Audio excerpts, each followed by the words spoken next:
What's going on, everybody? This is Brian Mazique of the Fight Guys. I write for Forbes.com as well as Heavy.com. And this is the preview of UFC Fight Night 172, one of the more intriguing fights on the main card, which is Edson Barboza. He comes in as a minus 130 favorite, according to Bet Online. And Dan Ige is a plus 110 underdog. We are powered by Fight TV and presented by Bet Online. If you have not yet subscribed, make sure you do that now. Click that notifications bell, and also don't forget to like the video. If you want to see other previews of fights for this particular card, the upper right corner of the screen, you can see all of those there. All right, let's jump into this. Edson Barboza, man, he is one of the UFC's most talented strikers, and he's also one of the best in the promotion's history that has never actually held a title. Now, for this fight, he's dropping down the featherweight, and he's hoping to just jumpstart his career. He's 34 years old, and he might really be in a must-win situation on Saturday night when he takes on the streaking Dan Ige. So we are trying to figure out, can Barboza stop his current slide and kind of right the ship, or is Ige going to send him basically to a place he's never been? And we'll talk a little bit more about that in a second. So let's look at the striking. I'm going to tell you right now, there is almost no fighter in the world who I would give an advantage to in pure striking over Barboza. He kicks, I mean, those kicks get from point A to point B faster than just about anybody I've ever seen in a sport. And his hands have done some great damage as well to some of the tougher fighters in the game, like Dan Hooker. Now, but let's not discredit Ige. He is a really good boxer as well. But if this fight stays on the feet, you'd have to like Barboza's chances to win.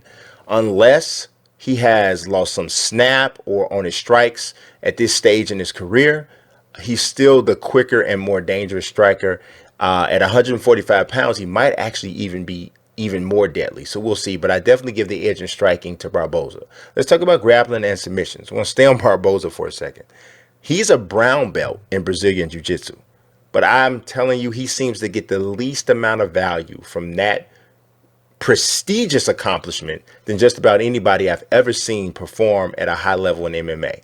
Not only has he not had a submission win in 11 years, he only has one in his career overall.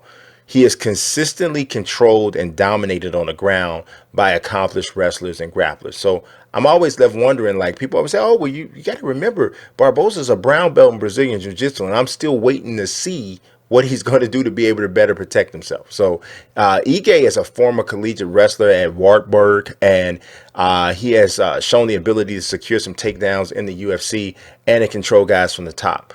He has 8 takedowns with the UFC overall, including a performance where he had 3 against Jordan Griffin in December of 2018. Barboza does have 80% takedown defense, but if Ige can get the fight to the ground, he should be able to control things from that top position. I don't know. Maybe Barboza he'll be able to stave off those takedowns and just getting mauled from the top, as we've seen happen to him with several different opponents. Or not, I shouldn't say several different opponents, but a few different opponents. But I don't know. It kind of seems unlikely. So let's talk about the intangibles. The pressure is on Barboza. He has lost 2 fights in a row, and he's never, ever in his career dropped 3 in a row. So he's at like this crossroads place, right? So needless to say, this is a huge fight for him. Barboza is not likely in danger of being released, but he could fall so far out of the title picture that any realistic chance of winning the title, which I know is something he still wants to do, in any weight class, could be gone. Ige is headed in the other direction. He's won 5 fights in a row, and he just broke into the top 15 with his win over Mirsad Bektic back in February. If he beats Barboza, you got to think that this is the biggest win of his career. So let me give you my prediction.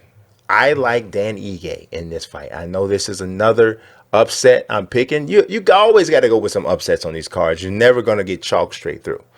And I know Barboza is likely following, his good friends, Lee, Jose Aldo. He dropped down and weight all the way to bantamweight, looked good doing it. But I'm just not sure Barboza is going to handle it as well as Jose Aldo. I don't think that this is just an overall good matchup for him. I think Dan Ige has the ability to bring Barboza's kryptonite into this matchup. And I think that's from the takedowns and being on top position. and doing some damage there. Now, if Dan makes the mistake of staying on the feet too long, something bad could happen because Barboza is nasty on the feet. The kicks to the legs, to the midsection, to the head, just as Terry Edom, he's nasty. So Dan Ige needs to do just enough to get in to engage and get this fight to the ground. If he does that, I think he wins it based on top control. I don't think he'll stop Barboza in that way, but I think based on top control, I think he gets it done. And that's an upset pick for me. I got Dan Ige winning. So I want to hear what you guys have to say in the comment section. Definitely let me know. But as usual, I appreciate you watching. God bless and peace.